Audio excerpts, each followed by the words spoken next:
Uy, may kamatis na guys, oh. Dito lumaki, oh. Kamatis. Sobrang laki na niya.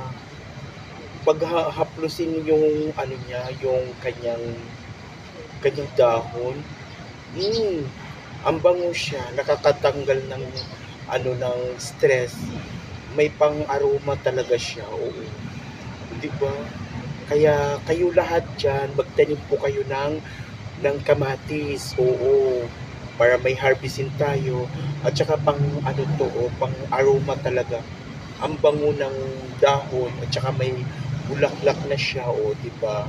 Kaya ayun, magtanim na tayo. Tapos kapag na gusto niyo magbunga ito, kailangan dapat sayawan natin. Tarararan, tarararan, tarararan, tarararan, tan tan tan tan.